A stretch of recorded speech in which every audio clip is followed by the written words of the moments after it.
Now our next guest became the most voted for X Factor winner in history when he beat boy band One Direction over 10 years ago. Can you believe it's been 10 years? I can. Since then, he's gone from strength to strength, gaining credibility for both his voice and, of course, his songwriting abilities. He's kicked off the year with some new music, and tonight he'll be entertaining viewers from the comfort of their own homes with a live virtual gig. And singer Matt Cardle joins us on the line now. Good morning to you, Matt. Thanks for joining us today. Good morning, Matt. Oh, thank you so much for having us. Honestly, thank you. Yeah, great to see you. Matt, I suppose, do you know what? I've lots of friends in the music industry, and the entertainment industry in general has been so decimated over the last 12 months. How have you been coping?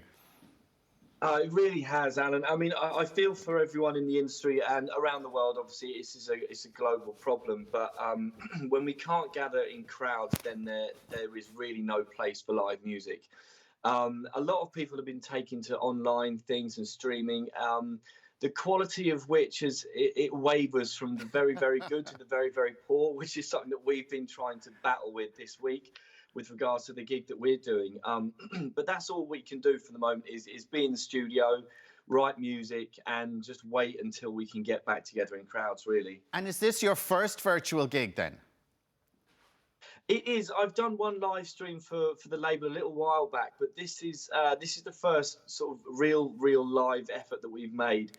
And to mix the magic and music the way that we're going to do, anything can happen this evening.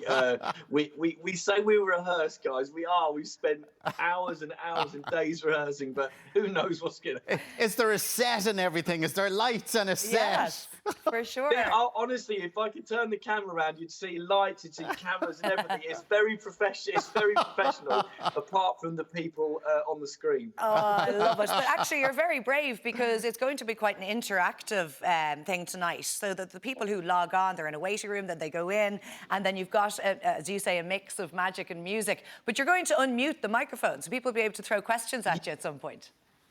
Yes, Laura, that is the mistake that we might be about to make.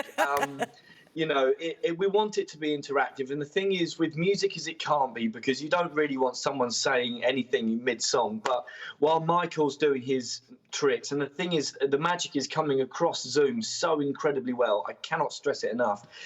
We've done it back and forth at home over the last couple of weeks. And he will literally get the magic to land in your lap at home if you've got a pack of cards. And we've sent out a PDF with some things that you might need to join the show. But honest to God, it really does come across so well. And we'll put those details up on our Facebook page as well. But can we bring you back a decade? I was laughing to Alan earlier because I was your biggest fan in 2010. You carried me through my pregnancy. I was at home every Saturday night cheering you on. Now my little boy is 10. It seems like a lifetime ago in some ways. How was that experience now, looking back? Do you look back fondly on it? I really do, Laura. I don't know where I would be if I hadn't have done it back in 2010. There we go. You know, it changed my life for the better. I mean, after the show, things, you know, life happens, and it's not smooth sailing. Nothing was smooth sailing after that show. And I didn't expect it to be, and more for anyone who would think that they'd get their break in the industry and things would become easier. It only became harder. But I'm still here talking to you guys about it, and I see that as a victory in itself. You know, it's very easy to fall away from things like this, but I would do it all again. It would probably kill me this time, but I would definitely do it all again. Because, Matt, I mean, when you won, a lot of people slag off X Factor and reality shows, but when you won, like, X Factor was the show. The show. I mean, it was the show. I think it was something like 18 million people watched the final. Like, we don't get that audience anymore. It was the thing. No. And I mean, when you look at Rebecca Ferguson, One Direction, Cher Lloyd, our very own Mary Byrne, they're all still going. Yeah. So that's the strength of the show back then, where it did, in fairness, I suppose most people would say it did wane off after a few years.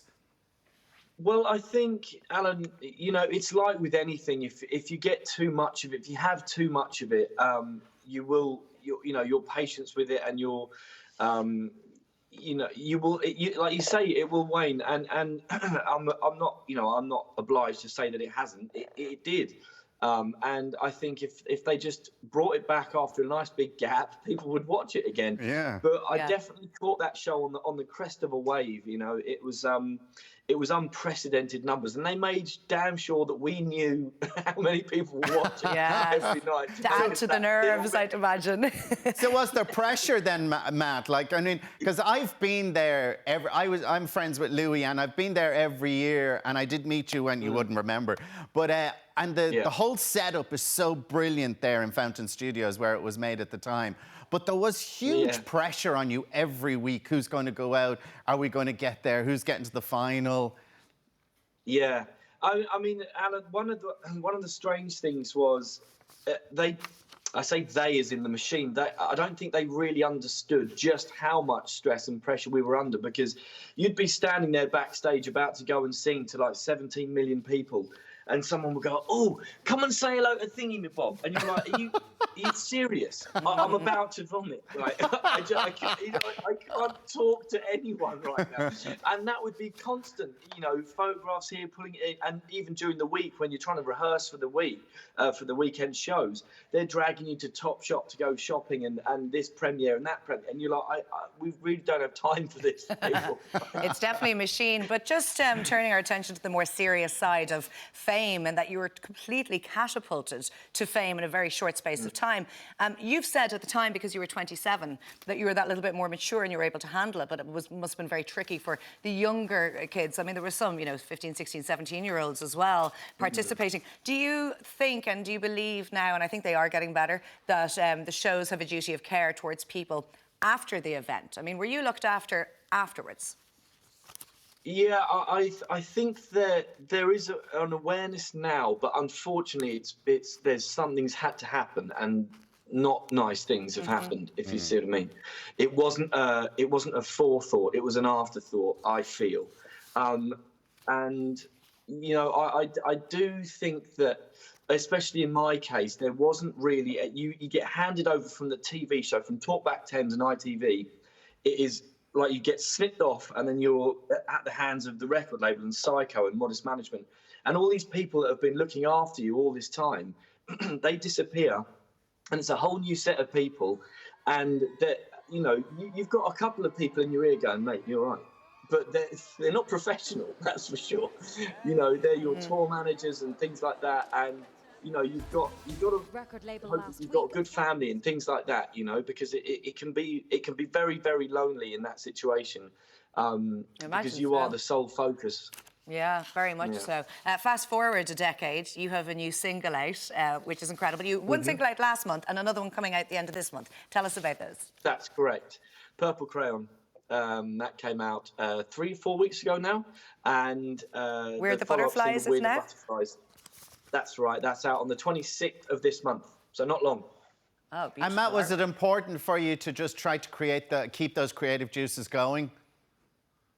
Yeah, it was, Alan. I've spent a lot of time in the studio over lockdown, because, you know, it's here behind me, and I've actually been writing a lot of this album with my girlfriend Amber, who's just through there, because we're here together. We're here on our own, and I didn't know that she was so good in the studio and at lyrics and at songwriting. So we've just been doing it together here, sort of consistently over the last sort of 12 months, I guess. And this is where a lot of the album has come from. So we've been very lucky in that sense. And Matt, then how are we going to get tickets for your event tonight? And if we want to ask you a question. Right, okay. So the tickets are available at Eventbrite, Cardle and Fitch, or Music and Magic, Matt Cardle and Michael J. Fitch. There's a link in my bio on Instagram, on Facebook, on Michael J. Fitch's website. There are many ways to get them, but Eventbrite, I think, is a link that you Matt, guys... can I just ask you there? I think, I'm not sure if that was the front cover that we just saw there of Where the Butterflies, but beautiful artwork on that, sort of an abstract painting. There they are. Gorgeous. Yeah, Where the Butterflies it's my neighbour, Aurelie, she's an artist, and she showed us around her flat a little while ago. And I said, can I, you know, this is absolutely stunning work. Can I use some for my album artwork? And she very, very kindly said yes. Well, smart because I move. hate having my picture taken. Oh, well, it's beautiful. Well, listen, thank you for joining us. Good luck tonight. Go back to rehearsals. Thank you. Thanks, Matt. Thanks so much. Thank you so much for having me. Thank you, Nav. If you'd like to nab tickets to Matt's evening of Music Interactive tonight, you can ask him a question. Head over, as he said, to eventbrite.ie for more information. We're back on the catwalk next. Do you love him now? You love him even more now? Him more now. Oh. Still love my crush. Oh, go good. Better take a quick break. She needs to lie down.